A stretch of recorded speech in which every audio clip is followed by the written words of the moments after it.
this episode today, I'm joined by Heather McPhie Watanabe.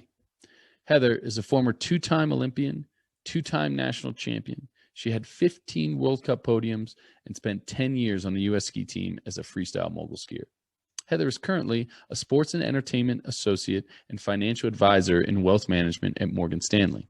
In this episode, we go through and discuss Heather's career, and we touch on her athletics and after sport, the transition between sports and the business world. I hope you folks enjoy this episode. Please make sure to like, share, and subscribe. Also, In the Arena is donating $250 on Heather's behalf to the Speedy Foundation, whose mission is to prevent suicide, support mental health education, and promote conversations to end stigma. I hope you folks enjoy. Are about to be rolling. There you go. There's the voice. Yeah, absolutely. Heather, thank you so much for taking the time. I really do appreciate it. It's great to see you virtually. Great to see you as well. I look forward to whenever it's in person again. At least we're heading that way. I know. It's nice that we're finally starting to head back to that and hopefully start to do some of these sessions like actually in person and everything else. So really happy to finally have you on. You've been super influential in my career, especially as a competitive athlete towards the end. And I know after you got done with sport, you were going into psychology and kind of going down that avenue. And that's what I'm getting my degree in. I'll be done this summer, so that'll be exciting. I'll finally have that piece of paper. But it's awesome. Yeah, no, it's just one of those things that I always loved our coffee chats, whether it was at Starbucks or someplace else, just kind of talking freestyle and kind of that mental game. And it is it's one of those things that I just find super fascinating. It's one of the reasons I kind of started this podcast, is I wanted to kind of get inside some of those minds of what drives people and what is success to them and kind of all those different things. So I really, really appreciate you taking the time. Right. Well, I'm absolutely looking forward to it. I'm honored to have been asked, and I always love our conversations. So I'm sure it'll be great. So for you in your athletic career and everything else, kind of starting out from a young age, what was kind of that driving force? And is kind of that driving force, I feel like it stays the same, but then as you know, life changes, everything else changes, and there are changes to it, but you kind of always have that inner drive. And for you, what was that, or what is that? Yeah, I couldn't agree with you more, right? There's so many things that change in life, and even personalities evolve, all of that. We grow as we get older, but there's certain things that I think are also pretty stable, let's call it. And for me, from the time I can remember, I've been just personally very self-driven to improve. That could be across so many different areas, right? So I chose, so many people like, oh, or you just, what got you into mogul skiing? I think it could have been so many different things. It's just what I found at that right time in my life that was something that I decided I really wanted to pour my energy into. And for me, I actually still evaluate this because I think it's kind of fascinating that I stuck with mogul skiing, because I was genuinely terrible at it. I was so bad. And so it's interesting why I stayed, but I found I actually had a pretty pivotal experience early on. This will give you a little taste into my personality, of somebody saying I really should quit because I was making them worse just by watching me. And I remember at that moment just going, I'm going to prove you wrong, just digging my heels in and going, oh, now I look back and I want to thank that person over and over again, because it made me dig in even harder and push myself. So anyway, personal self-improvement is really what drives me across all areas of my life. Yeah, those comments are so influential and so important, though. It's one of those light bulb moments, and you always hear about those across, whether it's business or athletics, and you get Jordan getting cut from his basketball team, and you have those little moments where like, okay, there's two different ways you could go. You could be like, yeah, you're probably right. I should be done with this whole skiing thing and figure something else out. Or I'll show you. Right. Well, and in those situations, it's interesting too, because you realize so many times throughout your life who's really got your back. And that was a time for me too, when like my coach, who became one of the most pivotal people in my career, Mike Papke, heard that, stepped in and was like, do not talk to her like that. Of course she shouldn't quit. And he didn't baby me by any means, but he really took me under his wing and was just, you're in my group. Like, you don't need to deal with that. And so I had this amazing opportunity of consistency with coaching because he just always put me in with him because he's like, I don't want you to be subjected to that. So anyway, it's just always interesting how those situations have these, pros and cons, double-edged sword, I should say, of a positive and sometimes a negative as well. Yeah, it definitely can be both a positive and a negative. And one of the papers I wrote for school was actually touching on how influential coaching can be, not only on you when you're younger, but also later on in life, and what those how influential, either negative or positive, those lessons can be at a young age. Because one of the things I always grew up with, like with my parents, my dad was always very harped on the coaching and how important and influential that was for him, and some of those lessons and things that he still carries to this day. And there's certainly some that I do. I mean, you learn those values at a young age, and it's kind of, it's one of those things that I find very interesting in the fact of a lot of like recreational sports and stuff like that. You just have the hockey coach or random football coach. You don't really know that much about that person really, other than like through the neighbor, whoever else. And then it's like, okay, this guy's just getting the keys to my child at a very developmental age, and he's going to influence him in, you don't know what kind of ways. So it's kind of just one of those things I always find a little bit curious. And luckily for you, you had some of that great support from Papke, who's such an awesome guy. He's such a good dude. Such a great guy. Yeah, for sure. And it also, I mean, we could talk about so many different things on this, right? But one, I think then also the influence to remember that when you are in that coaching position, right? Like even when I would go up and coach at summer camps, you might feel kind of burnt out, or you might not know the kid very well, or whatever that is. But just remembering that for them, it's potentially a really pivotal experience, right? It's a time in life, and who knows what their level of interest is or where they're going to go in the sport or not. It doesn't matter. It's showing up and being fully present for those kids. And I think being that really supportive, positive role model for kids is something that I just think is so fundamentally important to remember when you're coaching.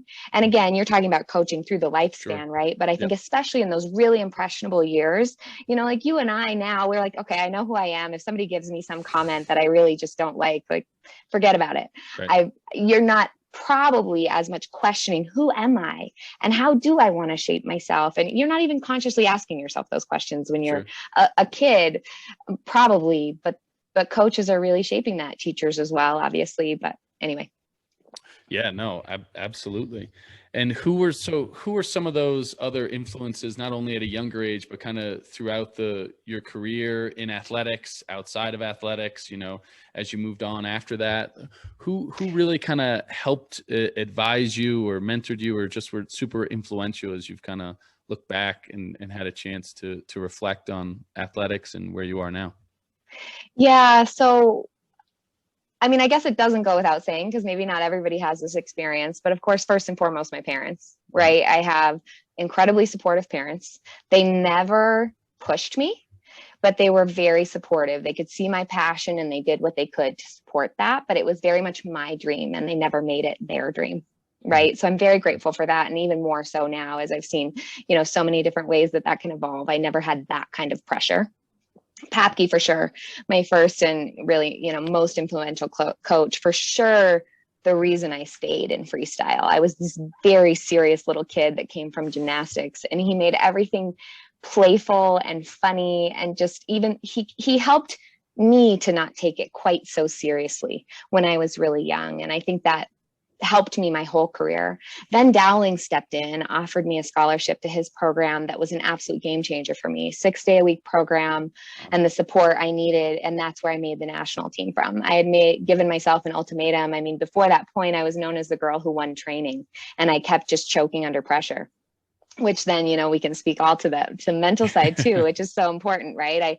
I was missing that piece, and Dowling saw my potential and really helped me with the consistency piece to have that training, and just, he's so technically sound. So that was great. And then Craig Manning, who we of course both know on the mental side, stepping in. I started working with him after, in 2009. So that was heading into my first Olympics, which I was a total dark horse for. And I really think that was the catalyst. That was that last thing that I needed. I was doing all the other parts. I was very focused on hill. I had great on hill coaching. My strength coach was phenomenal. And I was doing the chopping wood and carrying water, but my mind was not in the right place. So he was really a game changer for me that way.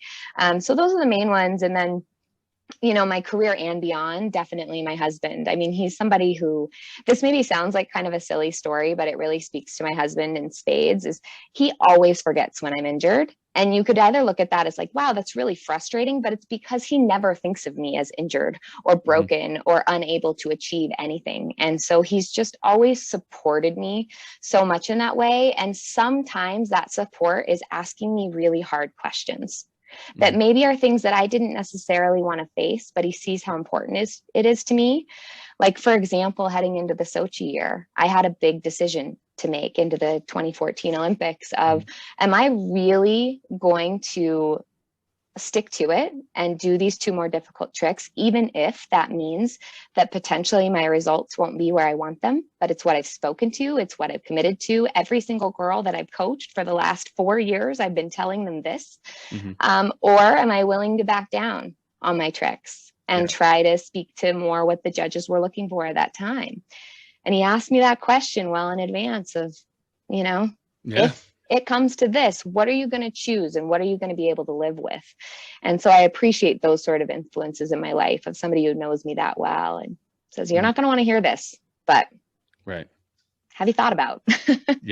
No, that tough love and kind of that's the real love sometimes that you need. And this is what you've been talking about, and this is what you want to do. And it's nice because sometimes, I think as an athlete and everything else, you can look at and be so stuck and just not see the forest through the trees. You're really looking at those trees and you're fixated on this one issue and you're frustrated. And then like, hey, there's this whole other thing out there. This is what your main goal was. You got to kind of take your lumps now.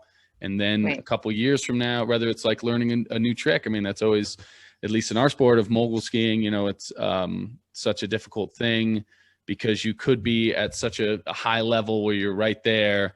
And then you decide to learn this new trick and it totally messes with the complexion of your run because you're taking your lumps, you're not that confident with it, and then you're slower, and then you're skiing with less confidence because you're thinking about those tricks, and it totally changes the complexion of your run. And you kind of have to take those lumps for a couple years, and then on the other end of it, you're going to be that much better because you're finally confident with it, and that's really what you need to kind of get through to that next level. But those frustrations can be really tough. So it's nice that you had some people there to help you through that.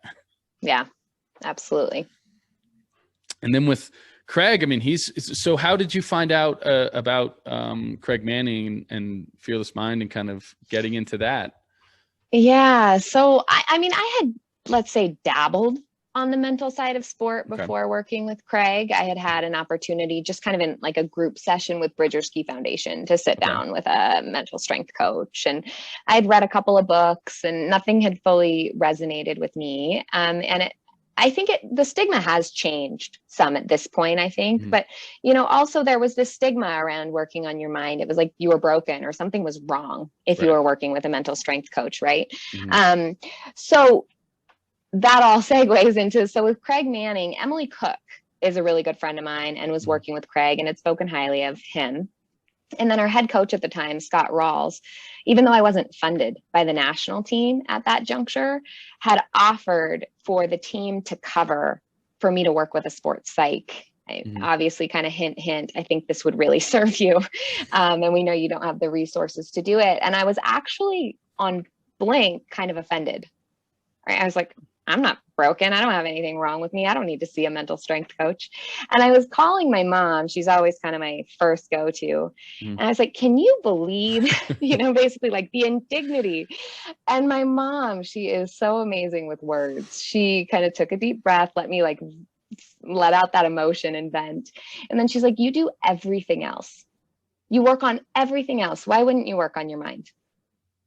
And that's such a simple question. I was like, right. Why, if I work on my body so much, why wouldn't I work on the thing that moves my body? Right. Right. Yeah. And it just really changed it in my mind as this potential differentiator and performance enhancer, as opposed to meaning there was something wrong. And then with Craig, so I just said, okay, well, I'll have an initial meeting and I'll see how this goes. So we met up, it was, July or August of that 2009 summer. And sit down and, of course, you're kind of general, like, tell me about yourself. Right. And so I know I started with something basically of explaining my career path and saying, I'll get there someday. And I just kind of kept saying that, like, if I just keep training really hard and I just keep pushing my tricks and I just keep doing these things, I'll get there someday. And one of his first questions after I kind of, pause, silence, the kind of classic meeting, he goes, when is someday? And again, so simple, but I thought, I don't know. I didn't put a timeline on it. And that was really what started my exploration with Craig. And it was really this commitment to someday is now. I'm ready now, and I need to own these skills. Right. And that's when I made that leap, 27th to second in the world, got the World Cup starts and was, wearing bib 2 at the Vancouver game. So it was just a huge difference for me, but through the national team is how I connected with Craig Manning.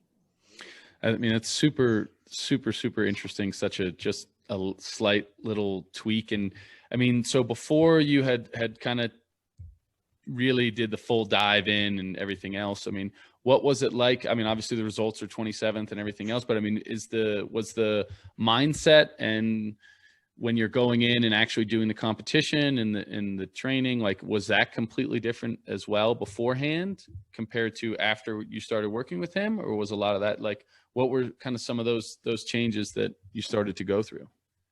Yeah, great question. It was pretty different. So before working with Craig, I was in a pretty fear-based state of mind, that don't fall, don't mess up, don't get hurt.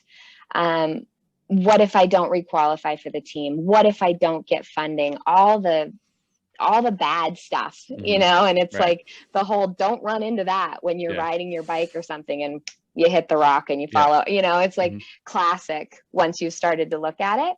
So really some of the big things with Craig. So, the statement was simple, but the work was every day. And really that whole thought around neuroplasticity and reworking the wiring in my brain so that my muscle memory, my habit was to go towards what can I do to have the most likely positive outcome right now. Right. And so I constantly, at first it was this, I had to basically like cut myself off on my thoughts of heading down all of those negative loops and really work towards that more positive and proactive approach. And at first it was exhausting. And then it just became more and more my habit. Yeah. Right. Like I remember, actually, this is one of Craig's favorite stories he says about working with me. But Deer Valley, as you know, is almost always, one of the qualifiers for the Olympics and a big one for U.S. athletes, since we tend to perform well there. And it's just an amazing course, hometown crowd, all that. And I came down and Craig actually came to watch. And I went down to him and I said, gosh, today it's just not my day. I just don't feel good.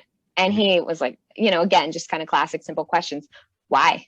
Like, when it hasn't even happened yet, how is that determined? Right. And it ended up being this thing where I basically was, it's kind of embarrassing to admit, screaming at myself, I'm ready now. It's my time now. And I was like screaming that before I was competing. And that was my first World Cup podium. I won there that night. Yeah. And you think about, that's just to me, such a, perfect example of the power of your mind. I obviously had the physical skills, or I couldn't have stepped up to that challenge. I couldn't have risen to the occasion if you don't do the other work. But to really focus on, for example, that top air, I think is I think it's quite intimidating at Deer Valley. I always have. It's one where if you nail that exit, I feel like the rest of the run, even though it's exhausting, is kind of right. much easier. It only gets easier. Yeah. Right. And so the whole thing was focusing on, okay, it could happen. I could blow out after the top air, right? Whatever. But the most likely way I'm going to be successful is to just keep my eyes up and drive my hands. Yeah. Like it almost always comes back to basics. So it was just helping me hone in on that.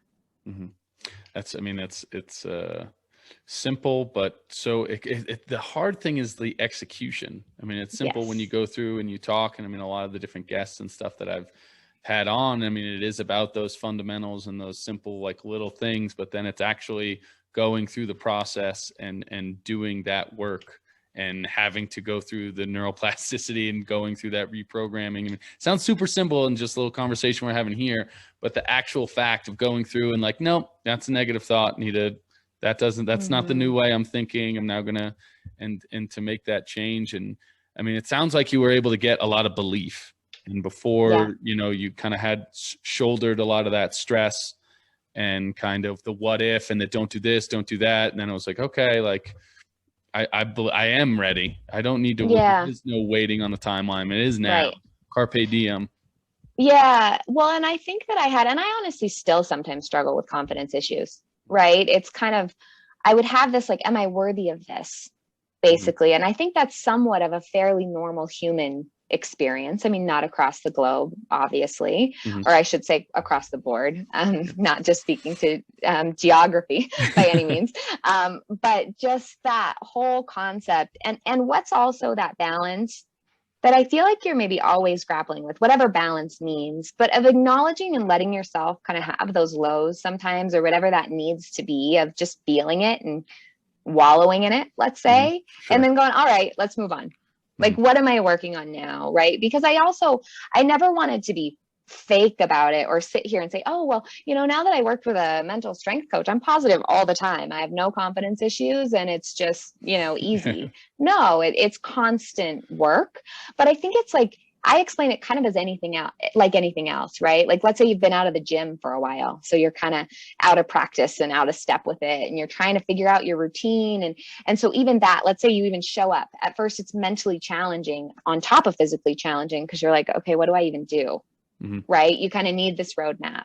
And then you need to get used to the roadmap. And so you're thinking a little bit harder. Maybe you're thinking about form or whatever that is. And then it gets easier, muscle memory, all of that. And then you basically just get to go in and do it. Right. You barely have to think anymore, right? And it can be just really fun. And so it's the same thing with any of these habit loops, right? It's or going, wow, okay, I'm getting kind of rusty on that one. I kind of thought I had it down, and then I got a little bit lazy and stopped journaling again, and I got to pick it back up again because I'm in a new context or whatever that is. What, I mean, speaking to the journal, what were some of those things that you absolutely did not enjoy doing when it comes to that part of the process? Because whether it's in business or athletics or anything else, there are things that you just really don't enjoy doing, but you do it, you'll suck it up and you'll get it done. I mean, a lot of people will be going through and doing those workouts. They just enjoy, obviously the competitions, that's why we're in it, to compete. Right. Or it's, nailing a marketing meeting or whatever that may be. I mean, but what are some of those things that you just didn't really enjoy? Was it the journaling? Was it the about my career specifically? What I didn't enjoy? I got to the point, I enjoyed almost all of it. But that was a process in itself to get to where, some of it's about surrounding yourself with those right people that help make that a really enjoyable experience. Right. So it came, for example, with the strength stuff, some of the workouts were so hard, but I came to love them. I loved the high effort. I will say that it took a lot of coaxing for me to start enjoying low impact, like low level cardio. I would see that on my workouts and I just skip them. I'd be like, an hour of A1 road biking, like, how boring. That's not even a workout. I'm not even going to sweat. What's the point? Right. And then it took my strength coach saying, okay, promise me you'll commit to it for a month. We're going to do a bike test now, and we're going to do a bike test at the end. And I want to be able to show you what your level of output on the high end is in terms of your improvement by doing the foundational work. Right. Yeah. And so I committed to that month. It was mind blowing in terms of the results. It's not like I can remember the specifics now, but I remember going, oh, that's why. And so then I started all those low level cardios going, okay, Deer Valley Duels Day. That's why I'm doing these. And then it became kind of fun. Yeah. Right. So much of it, it's almost like those mind games that you play with yourself of gamifying life. Right. Or like for me, I'm such a fan. I never want to sound too mechanical when I say this, but of life hacks, like streamlining, like how do I make everything more efficient? Because we only have so much time, and there's certain things I just only want to spend as much time as is necessary on that thing and no more. Yeah. Right. And so when you're looking at those efficiencies, it's all about trying to figure out, like, how do I hack the system, right? Or for example, that thing at work, like I'll have whatever that is. It can be different case by case, right? Maybe a particular client call that you don't necessarily want to deal with, or prepping for that meeting. And I always try to tackle like those first 3 big things that just have to get done that day first, because otherwise they sit on my mind. They constantly distract me. I start it and then I hop to something else that seems more fun. I go back to it. I have to remind myself where I was. It's all inefficient. And so really, I even now block, prep times in my calendar to make sure that I give myself the mental space and the dedication to that thing that I know I'm going to want to drag my feet on. And just get it done, because then I feel so much better. I'm way more efficient at everything else. And then I also don't end up having later than needed work nights when I want to be home with my kids. Yeah. So blocking off. So those are, what would you have a couple more life hacks or habits that you would say have kind of helped you along the way? I mean, I think certainly looking at the world efficiently and trying to make things more efficient would definitely be a great way to go about it.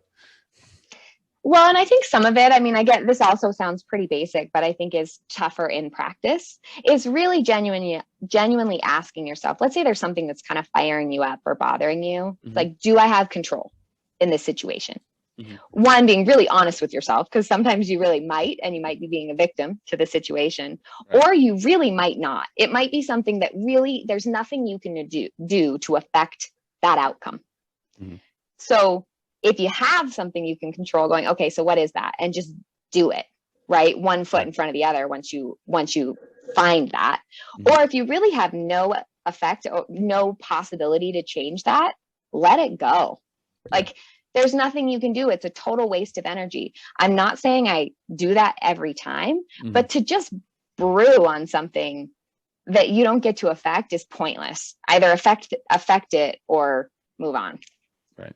Control what you can control in there. Yeah. And then another one, and this is probably somewhat, well, maybe case dependent. I think it might be useful for people. So I have 2 littles at home. I have a 3-year-old and a 9-month-old. My life is crazy busy, and I end up feeling like I barely have time for myself. And so some of it, for a while there, when I was first adjusting to being a parent, I wouldn't start workouts because I didn't know how much time I'd have. Maybe they were going down for a nap, or I didn't know when I'd get disrupted or whatever that was. And now, way more often than not, I just start.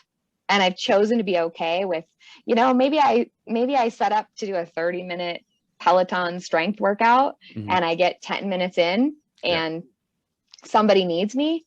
10 minutes is better than nothing. Right. Yeah. And so really trying to focus on being realistic, that at least what I keep telling myself at this kind of intense phase of parenting is life is a marathon.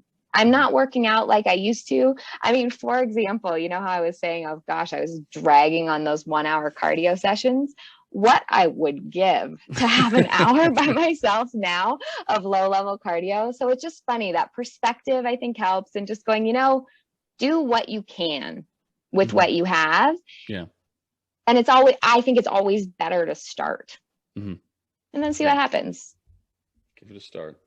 Now, are you somebody that likes to, like, when it comes to creating your habits and everything else, and you're building out your day or your week, I mean, how far in advance do you have things planned out? Do you book out like a month, or is it like, okay, Sunday, I like to plan my week out, and I want to tackle this, this, and this, or Sunday, you know, beginning of the month, this is kind of what my plan is for the month. I'll have it scheduled out, you know, take an hour, have it scheduled out. And then obviously those things will change. What kind of habits help you to kind of stay focused on the tasks and kind of what you need to get done? Great questions. So I would say first, at least once a year, my business partner and I sit down and really say, okay, what are our goals for this year and 3 and 5 years out, right? Okay. So you have that general roadmap. And we do the same, actually, my husband and I on the personal side. And it's become something where it just pretty much always does make sense around New Year's because we're driving home from somewhere. And so we can really sit and say, what are our priorities? And we only really let ourselves have 5 or less for the year in terms of, just because otherwise you just can't focus on that many things. Right, I don't think. Sure. So it's what are these goals for the full year, so that then you can quickly go back and check on them and be kind of that far out in the future and make sure when you put one foot in front of the other that you're heading where you want to go. Mm-hmm. But then from there, I really start to go much more to, let's call it monthly goals. And even that, I tend to check in on things, but not set like different goals every month. Okay. In terms of my scheduling, I really try to keep my Fridays open from many meetings. Of course, sometimes that's just not possible, but I try to not really fill my schedule with meetings so that at least that afternoon I can have really that catch up, clean up, wrap up afternoon. Make sure, because throughout the whole week, I've, let's say, flagged emails that I need to get back to. I've flagged certain things that I know I want to do in that week. It gives me dedicated time to do that so that when I log off, my mind is done with work and I can really try to give myself that mental break so that then I have the energy to do it again. Right. Because otherwise I find it very easy, especially, you know, some of that discipline really had to come about with COVID because I'm working out of my home. And so and as so many of us are, and so it's so easy to bleed work life and personal life. Oh, I'm just going to log back in real quick and do this. I'm going to do that. Sometimes that's warranted and that's okay if it's a conscious choice. But if it's not, and it's just become I'll just check my emails again because that's just what I do because it's right here. You know, I don't really want to do that. So anyway, that's one where on Fridays, and I look at the week ahead. That gives me that time to go, what do I need to have kind of in my mind to be prepared starting Monday to dive right in, right? Mm-hmm. Then I really do try to give myself then fully that break over the weekend. On Sunday night, I do check my email just to know, do I have anything that's like urgent, burning? Like that I need to know I have to jump on Monday morning? Or do I just kind of have a more normal Monday? Let's call it. So that's kind of the general structure for my week. No, I think that's, I like I think that's great. You know, it's always super interesting to hear how differently a lot of the guests have their tactics for scheduling. And, you know, some people have Post-it notes all over the place. Some people don't do scheduling at all. Some people just kind of have a daily thing like, all right, what am I going to take care of today? And so it's super interesting kind of just how differently people decide to go about and attack. And it's interesting that there's so many different ways you can do it, you know, so it gives you, you know, you can tinker, you can try like, okay, I'm going to do it this way or try to change it around. And I've had calendars in the past. I do the count, like write down, and I don't think I'm on board for that. I think either on the Google phone or just I definitely do more of like Post-it notes and stuff like that. For me so far, but I'm going to try the Friday for the next week. I'm going to give that one a go, and I'll definitely get back to you and be like, okay, my Friday little look ahead. I'd love to hear that. Well, and you know, it's interesting too, because I think that, you know, typically, I guess in full candor, I don't at least personally necessarily believe you can be high performing in every aspect, right? Certain things are just going to slip through the cracks, right? And so for me right now, I go, okay, top priority is that I'm like high performing for my family, right? I'm here for my kids and I'm making that's like top priority, and then high performance at work. Right. So I have this joke, which you've experienced some from emailing me in my personal email, is that's where emails go to die. Right. And I just have to be okay with the fact that if something's going to slip, it's in my personal email inbox. Like I just can't keep up with everything. And I've learned, I used to carry kind of a lot of guilt with that. Like, oh, I really do want to do that opportunity, or I want to do this. And sometimes I just miss deadlines, and I have to be cool with that, because in the scheme of my life and my priorities right now and my bandwidth right now, I remind myself that I'm sure there's going to be a time where my girls don't want to hang out with me. And maybe I'll get back to that, you know, but for now, everybody keeps telling me it goes by fast. So I try, and I'm not perfect at it, but to be really present. Or, you know, funny. So speaking to kind of schedule and everything that you do, and just to your point, there's so many different ways you can do it. And there's just there's a right way for you, for whoever that person is. And it's helpful I love hearing different thoughts of how people have made it work. And, but like for us, we have a whiteboard on our fridge. Okay. That's Graham and I's like life calendar. Even though it's in our phones too, it's really helpful for both of us to just see it right there. We plan out our meals for the week. Talk about another efficiency that at first I was totally dragging on, but is a game changer for me, because trying to figure out what to eat or what to buy when I'm hangry, forget about it. Horrible idea. Right. Really? Yeah, that's honestly probably my biggest like personal life hack, is doing that, because it simplifies life so much on the personal side. But anyway, I just mean that it can be different, work and home, right? Because at work, you're maybe navigating, like I joke, you know, my work wife, right? Like my business partner and I, we've got our system, right? And then Graham and I have our system at home that's quite different, but it works because that's what works and the habits that we've gotten into. Yeah. No, and it sounds like you really have a great partner on the other end, and that's one of those unique things that you kind of have to figure out is the fit. And fit can be very important when it comes to a sports psych or working with coaches or in your career. You have those great fits in your work life and home life, and it kind of makes the whole thing go around and work together and allow you to kind of perform where you need to get stuff done and be at your best. Yeah. So, well, and gosh, on that front, it's so much about, you know, I remember hearing a long time ago that whole hire slow, fire fast. I'm not in a big hiring and firing role when I say that, but just kind of the general thought of one thing that I've always kind of struggled with is I'm a people pleaser. And so I possibly stay in things sometimes too long, as opposed to going, you know, this isn't working for me. Let's have a really candid conversation about, should we keep heading down this road, or should we, you know, part ways? Maybe that's a coach or whatever, of realizing too, when potentially a relationship or an experience has run its course and possibly for so many reasons served a wonderful purpose in your life and that other person's life or whatever. But when it's time to kind of move on from things, because that's at least something for me, I don't want to hurt anybody's feelings, or I don't want to, you know, and often you have those tough conversations. Somebody's like, oh, great, I felt the same way. You know, it's anyway. So.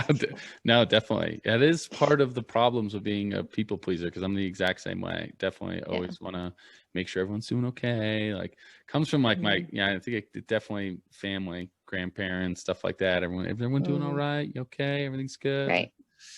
So does everybody have food? Is anybody thirsty? Is somebody do everything for everybody? I haven't even sat down and talked to anybody yet. Yeah. So when you go with I'm curious on the meal prepping, when you go through and do that, is that like you cook like once, like is a week? Cause I feel like that's gotta be super time consuming, and maybe I'm just looking at it totally ass backwards, but I feel like going through and like prepping and going through all that stuff rather than, I don't know. How do you prep that out? Yeah. So actually, like anything else, at first it's kind of clunky and then it becomes your habit loop. So we found an app that works really well for us. It's called Mealime, and it's something where you can select your meals for the week. It pre-populates your grocery list. You go through and just quickly check off all the things that you already have, right? Salt, pepper, oil, that stuff. And then you go to the store just for those items, and you shop for the week. Like we shop for the full week on either Sundays or Mondays. Okay. And then, but you cook each meal fresh that night. Some people definitely do like all their prep for the week. And I've never wanted to take like a Sunday to do that. Right. I really enjoy my weekends and my time with family and don't want to cook all day. I like cooking, but and that way also it's fresh. So for us, we pick kind of quick. They usually take 30 minutes or so to make, but you have everything for the week ready to go, and you've planned out when you're eating what based on kind of freshness and all of that. Super. So that's how we do it. And we always, the thing is, at first, maybe I'm getting too in the weeds, but we used to plan 7 meals. Something always comes up during the week. Yeah. Thankfully for us, we're fairly social. I mean, obviously COVID was different, but somebody was like, hey, do you want to come over and meet us here? And we wanted to provide for that flexibility and spontaneity. And so we just plan 4 or 5 meals a week, depending on the week, and then we'll fill it in with something. It's not like we have to know everything and be super, like, we don't live and die by our food calendar. But it helps so much. It's alleviated a lot for us. It was always like, what should we eat? And that already started when you're hungry, typically, you know? And then it's like, oh man, neither of us want to decide. And anyway, so it's been really nice. No, not too far in the weeds. It's super interesting because, I mean, it definitely happens all the time with me and my wife. We'll definitely be sitting there like, what do we do for dinner tonight? Right. Having a house. And it's like a random, and then you go to the store and then you're a little bit like hangry and you're like, oh, this looks really good. We could do that. And then it's just not exactly. So it's yeah. Okay. I'll have to. Well, and it's so funny because my husband had actually heard about this is now like over a decade ago that we started doing this. And he's like, oh, we should do that. And I had this classic, like, we means me response. And he actually was like, well, I guess kind of. So anyway, we ended up, what's worked really well for us is also realizing where our strengths are. And like, I tend to plan it out. He is not allowed to complain if I plan it. And he usually goes to the store. And so you find those things, it kind of, you can look back and think it's pretty funny, but as you're evolving and kind of finding what works for you as a couple or in business or whatever, I mean, obviously we could be talking about so many other things than food, but is just finding your process that works really well for you and whoever else is intimately involved in said decision and planning. And those are the things that I think are so valuable to what I'll say hack or streamline, because they're the things you deal with all the time. If that's a constant nuisance, then why wouldn't you do everything you can to get rid of that noise or frustration or whatever that is? Yeah, no, absolutely. No, I'm definitely gonna look into that. No, it's definitely one of those things too, because I am the person that goes to the grocery store, that will go to the grocery store with a grocery list, and then I will come home without items. I will forget items that I wrote on the grocery list. Like, I'm pretty sure I got everything. I'm not even gonna look at the list, and then get back like, oh, forgot toilet paper. Just the main course. Yeah, exactly. Like, oh my God, Jesus. Yeah, all we needed was toilet paper. Everything else was optional. Yeah, exactly. So it's one of those things now to try to be more efficient and try to figure it out. I mean, I feel like there's so many more distractions, especially compared to what there used to be. And that little phone. I mean, I definitely spend a lot less time on my phone, which is a good thing, and I'm much happier. Especially, I think while COVID was going on, and you really had nothing else during the shutdown and all that stuff, and it was really hard to kind of not be on your phone for a little bit. And so it's definitely one of those things I've tried to make a conscious move here to spend a lot less time on it. And it has been super, super nice. And it's definitely, the thing is, you need to do so many things on it. Right. Yeah. Like, trying to help grow the podcast supposedly and all this stuff and that, like, you got to, push that stuff on your phon, social media, all that. So it's one of those things. It's definitely a double-edged sword. So I've kind of done some found there's some apps and stuff that you can use to, like, hopefully plan out your posts and stuff like that. So hopefully it can get to a point where you're kind of just send and go and can go about your day, because as you're experiencing right now in motherhood, like it's the year, what would you say, the years are the days are long short, and the years are short. So it's one of those things that it's so true, and you can't get back the time, right? You can't get back that time. So which, talk about COVID being such a reminder of that, right? And what's important to you, like not seeing family. And my brother, for example, has a son who's going to be 1 next week and I haven't met him. That's crazy. You know, Yeah. It's crazy. And you realize just how incredibly important, like what your priorities really are and what's important in life to you, which is different for everyone. I mean, that's actually in some of the questions that you sent over before.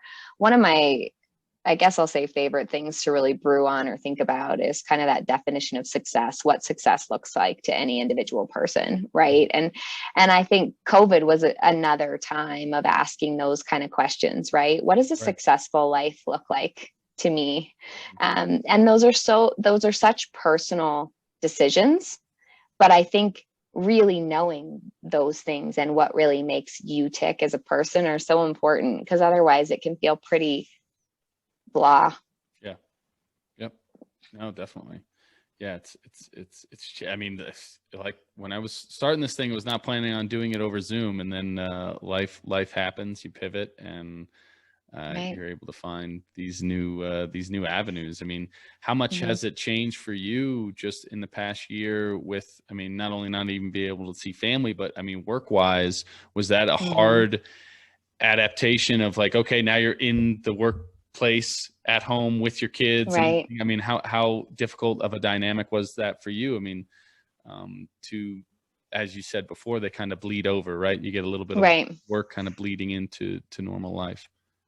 Yeah, there were just absolute pros and cons, and that continues to be the case, right? I mean, I would say that at first, I mean, fear of the virus itself set aside when I say all this, there was sort of this honeymoon phase of how nice it was not to commute, right? So I would get up, and during my commute time, I'd go on a walk or run around the neighborhood before I logged in, which was something I didn't have the opportunity to do when I was heading into the office every day. Right. So that was great. And then when you log off, you know, my commute was 5 seconds, not even. I think that's, you know, a bit more than it took for me to get back to my family. Right. So in that way, it was great. But I also found myself kind of accidentally working more. I mean, it was also, so, you know, I'm in wealth management business. It was also a very intense time in our business based on everything that was going on financially. And so working with our clients and all of that was incredibly intense. And at some points you just have to you buckle down and you return all the phone calls.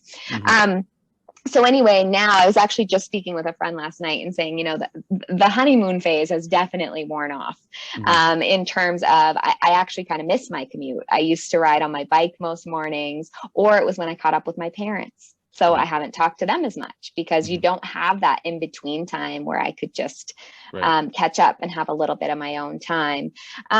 So much of it, I mean, I at least am somebody who's come to really think that hybrid dynamic could be really wonderful, at least for me personality wise. And I think so much is case dependent. My house is quite small, which has made it, you know, I work in my bedroom. And so I spend, I think legitimately probably about 18 to 20 hours a day in one room between, I mean, obviously some of that I'm subconscious. So I don't mean to be being dramatic about it, but it's, you know, I mean, that's a lot of time. Yeah, no, absolutely. So yeah, there's total pros and cons to it. And I think some of it's just learning the discipline and figuring out what works and what doesn't work. Yeah, no, it's crazy to think. I mean, hopefully things are going to be starting to get back to, it seems to be trending that way. We seem to be getting back to normal. So it'll be super exciting to kind of see as that continues to go that way. And I was actually just reading an article, I think it was in the Wall Street Journal, on whether people, the efficiency at which they work at home is actually, at least in the studies that they've done, is actually they are more productive at home than they were in the office, even though their superiors and bosses think that they're slacking when they're working from home. They think it's the other way, which is kind of a interesting. Yeah, I can only speak to it anecdotally, but I think that I'm at least the same, if not a bit more efficient at home. Yeah. Besides Fridays when my 3-year-old is not in Montessori, and then it's a little crazy around here. A little bit of a free for all. You do your best. So one of the things I also wanted to touch on or talk to you about, just throughout your career, athletically, business-wise, after sports, all those things. I mean, just a little bit of the perseverance and the kind of the dedication to kind of see through during the bad times when things are not working the right way, and you're kind of struggling a little bit, and if just talk to kind of some of that perseverance that I really think that you need to really be successful in your own life. Yeah, man, I love your questions. I love pondering this stuff and talking about it. And I think for me, it's a lot easier to have perseverance when you know where you're heading and you know what your goal is. Mm-hmm. And so it's when I've lost sight of that, or when I've gone like, gosh, what am I even doing this for? Where it gets a lot more challenging to ride out the rough spots. Right. Mm-hmm. And there's always, that's dynamic in itself, right? Because so I was a competitive mogul skier for 18 years, 10 years on the national team. And there were several inflection points throughout my career, right? Where you say, is it time to hang it up or do I keep going? Mm-hmm. And each time I think that's a really important check-in to know that you're not just having perseverance just to have perseverance because that's what you are supposed to do because you've committed for, however long. But once you have decided, okay, I'm in, right? Then I find it so much easier to just do the work. You wake up, you get done what you can, your head hits the pillow, you do it all over again. And I'm somebody who, if anything, is sort of a workaholic and just kind of pushes through pretty much anything. Mm-hmm. Pros and cons of that personality for sure, right? It's a strength and a weakness, like pretty much anything is, right? Mm-hmm. But I do think really having that North Star is what gives me the strength to have perseverance in the hard times. Yeah. It's going, okay, it's okay for me to jump through these hoops, and I'm willing to do this, even though this particular thing doesn't feel very important to me. Mm-hmm. It's because of that thing that I'm working towards that makes all of this worth it. Because otherwise it's just busy work, or it's just, and then sometimes you ask yourself those questions and you go, no, it's actually just busy work. Like, I just should not be doing this. I don't need to persevere here. I actually need to cut the cord, call it a loss, do whatever, and just go, you know what, moving on. Because I don't think that's something that you hopefully have in spades across everything, right? It's that you have in the areas where it's important. And by not doing it everywhere, you have the energy to put that focus where it's best fit, best suited to have it, right? And not go, I have to be strong at everything, or I think you have to have those natural oscillations and give yourself the grace to have them. Mm-hmm. Yeah.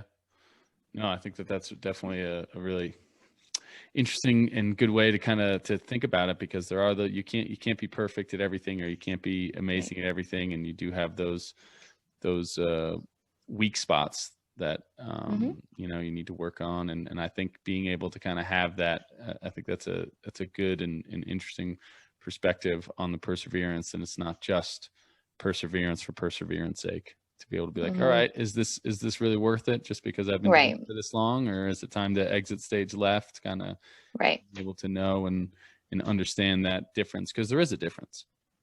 Huge difference, I think. And sometimes you're not going to know that right away.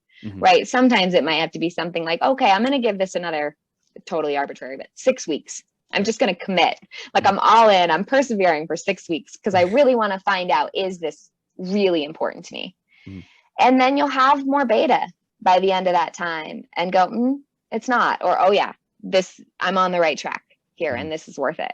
Right. So sometimes it's not like you're always just going to, like, at least in my opinion, be able to like meditate on it for 10 minutes and figure it out, right? Sometimes things take longer than that. Meditation's great. That can help, but it's not everything. We're in such a quick fix, kind of instant gratification society, let's say. And I think oftentimes those big things they're not that way. I don't think. Yeah. Well, and I agree with you. And then it's also the fact you deal with so many different distractions when you're trying to make that decision. It's not like you're just alone and you're actually with your mind, and you're kind of rotating through and kind of tumbling over your thoughts back and forth of, does this make sense or not? It's like, okay, you're kind of doing it while you're looking at your phone, or you're distracted, you're listening to music, or you're listening to that and this and that. And it's kind of not really in your own little world, actually thinking through and whether it makes the most sense. And kind of for you, when did you know in your athletic career and stuff that it was time, like, okay, like I've persevered enough and I've reached the point where I'm happy with my performances and I'm happy with what I've done in my career, and it's time to go to the next chapter? There were so many factors in that decision, and it's an area of just huge passion for me, thinking about athletes in transition, because it can be such a challenging time in life. You're really often kind of redefining yourself and figuring so much out. So for me, I feel like I was fortunate in that I had watched a lot of people before me that I was close with transition. And I had watched some transition in what I thought was most, let's say in general, a really positive, kind of good, productive way. And then others who I thought maybe held on to sport longer than was probably prudent. I think that it's very easy to stay in sport when you've done it for that long, for I think a bit too long, because you don't know what else to do and it's scary to think about moving on.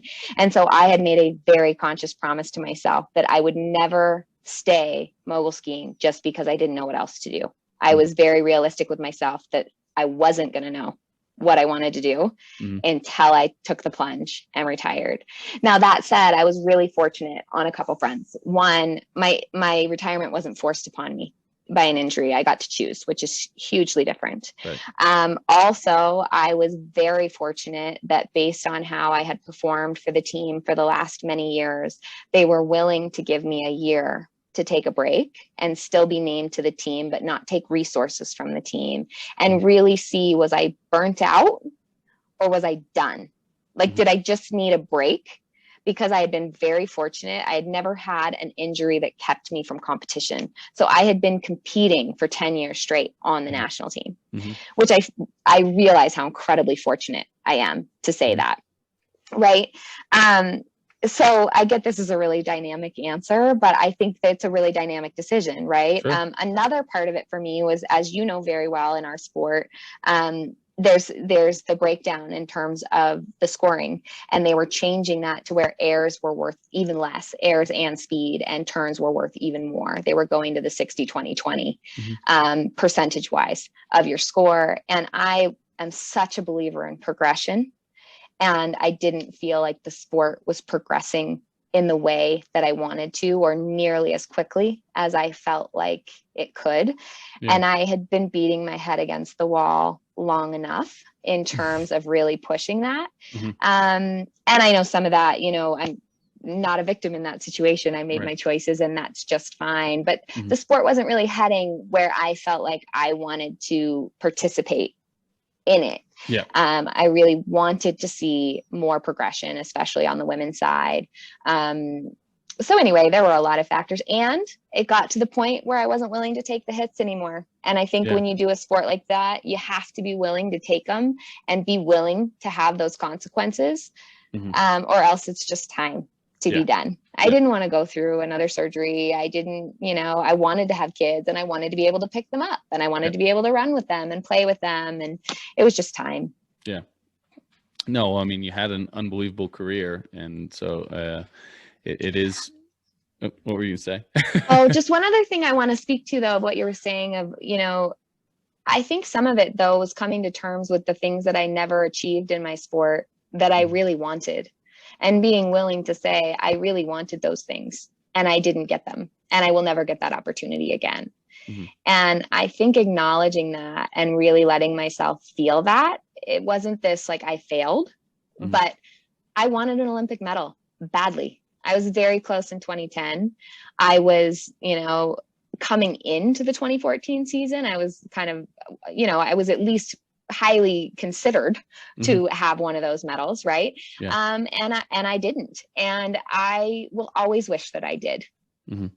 Has it ruined my life? Absolutely not. I have a wonderful life. Has it, any of those things? But I think some of it is, and it actually goes back all the way to kind of all that we've been talking about around the mental side and all of that, is so much of the enjoyment. I mean, thank goodness I didn't just compete and train for the Olympics or for whatever, because that was under 2 minutes of my life total. Right? Yeah. You go, thank goodness you learn, and really you better enjoy the process of whatever you're doing, because those outcomes, a lot of it's out of your control. You know, I'm the one who fell. I'm not also victimizing myself. I'm the one who crashed in 2010. It was nobody else's fault. Like, I'm not, but it just happened. Like, it just is my story. Right. And so my story is, there was more that I wanted to achieve in sport, but I'm really proud of what I did achieve. And I also knew I by no means had another 4 years to give to that sport to try again. And I saw incredibly great female mogul skiers coming up, like your wife, where I was like, nope, I'd rather cheer for you. See you later. Like, I'd rather go out on top. I get I wasn't on top, but my top. Right. Yeah, no, absolutely. I think it is one of those things. And you absolutely had a great career, and you look back, and I mean, it's fun to look back on those moments, and it really is about the ride and about the journey and those small moments. And you say, you know, those competitions, it's 30 seconds, 30-second run. A lot could go right, a lot could go wrong. Right. Exactly. Usually happens a little bit of both. Yeah, exactly. Absolutely. Yeah. Well, Heather, thank you so much for taking the time. I really do appreciate it. I know you got to run there, but I really do appreciate it. And the charity today, which we are going to be donating to, why don't we touch on that a little bit? Yeah, so I chose the Speedy Foundation, and it's so great that you're doing that. It's a foundation that's really near and dear to my heart, obviously, with Jarrett Speedy Peterson and him taking his life. Gosh, it seems like forever ago now, but it just continues to be such a pain point, the mental side of things, and they're doing some really beautiful work in terms of that. And I think that it's powerful and important to continue to remember him and try to hope for as few of those situations as possible. We want to catch everyone before they get to that point. Yeah. So absolutely. Tough stuff, but they're doing really, really beautiful work. So it's wonderful that you're donating. Yeah. Absolutely. Well, thank you so much for taking the time. We'll have to do this again, hopefully in person. As you say, COVID's moving on. We'll do this again. It'll be. I would love that. Yeah, absolutely. Well, thank you very much for taking the time, and thanks everybody. Thank you for having me. Bye. Bye, Bobby.